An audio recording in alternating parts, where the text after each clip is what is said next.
আসসালামু আলাইকুম। Malaysia calling visa নিয়ে আপনি কি কনফিউজ? কেউ বলছে ভিসা চালু, আবার কেউ বলছে এখনো না। কি আসল সত্য? আজকের ভিডিওতে আমরা মালয়েশিয়ার কলিং ভিসার সর্বশেষ আপডেট, ভিসা চালু হয়েছে কিনা, মেডিকেল কবে থেকে শুরু হবে এবং এজেন্সির ফাঁদ থেকে কিভাবে বাঁচবেন, সব প্রশ্নের ক্লিয়ার উত্তর পাচ্ছেন আজকের এই ভিডিওতে। তাই ভিডিওটি শেষ পর্যন্ত দেখুন, শেয়ার করুন আর নিরাপদে থাকুন ভুয়া এজেন্সির হাত থেকে। চলমান গুজব ও আসল তথ্য।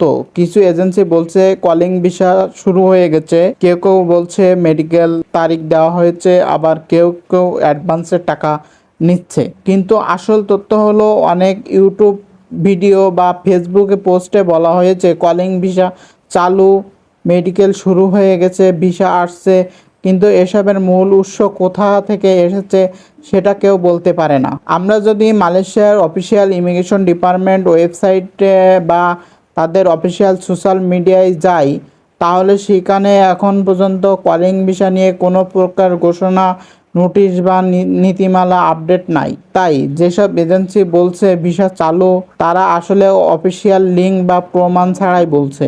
বাংলাদেশ প্রবাসী কল্যাণ ও বৈদেশিক কর্মসংস্থান মন্ত্রণালয় থেকে কলিং ভিসার চালুর অফিসিয়াল ঘোষণাপত্র বা বিচার চালুর নির্দেশনা কিন্তু আসেনি এখনো। অর্থাৎ সরকারি লেভেলে এখন পর্যন্ত সব কিছু পর্যবেক্ষণে চলছে।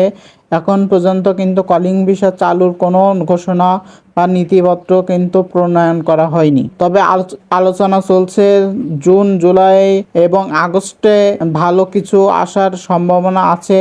বিভিন্ন দেশের শ্রমবাজার নিয়ে মালয়েশিয়ার সরকার অভ্যন্তরীণ বৈঠক কিন্তু চলমান রয়েছে। কিছু মালয়েশিয়ান সংবাদ মাধ্যম বলছে যে কলিং ভিসার নতুনভাবে চালু করার একটি পরিকল্পনা আছে, তবে সেটি প্রক্রিয়া এখনও চূড়ান্ত হয়নি। ধারণা করা হচ্ছে জুন, জুলাই এবং আগস্টের শেষের দিকে হয়তো অফিসিয়ালি ঘোষণা আসতে পারে, কিন্তু জুন জুলাই মাস তো চলে যাচ্ছে। তো এখনও কিন্তু মালয়েশিয়া কলিং ভিসা নিয়ে কিন্তু কোনো ঘোষণা বা চাহিদাপত্র কোনো কিছু কিন্তু এখনও আসেনি। তো এই ঘোষণার আগে কোনো প্রকার কোনো ধরনের ভিসা, মেডিকেল বা টাকা লেনদেন একেবারে করবেন না।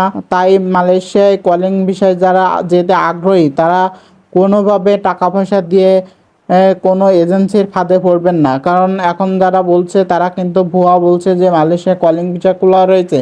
এখনও পর্যন্ত কিন্তু মালয়েশিয়া কলিং ভিসা খোলা নাই। আগস্টে হয়তো কোনো আলোচনা হবে কলিং ভিসা নিয়ে। আবারও বর্তমানে কিন্তু ডক্টর ইউনূস স্যার কিন্তু মালয়েশিয়ায় যাওয়ার পরে কিন্তু সেখানে একটি সমঝোতা স্বাক্ষর হয় এবং আসিফ নজরুল কিন্তু বলেছে যে তাদের সাথে একটা বৈঠক হচ্ছে, বৈঠক চলমান রয়েছে। তো অবশেষে আমরা যেদিন জানতে পারবো যে কলিং ভিসা খোলা হয়ে গেছে, অবশ্যই আমাদের ইউটিউব চ্যানেলে আমরা আপডেট দিয়ে দেব। সেই আপডেট অনুযায়ী আপনারা মায়ের মেডিকেল বা অন্যান্য প্রসেস সম্পাদন করতে পারবেন। তো আজকের ভিডিও এই পর্যন্ত, দেখা হবে পরবর্তী কোনো ভিডিওতে। সেই পর্যন্ত সবাই ভালো থাকবেন। টেক কেয়ার অ্যান্ড টেল দেন।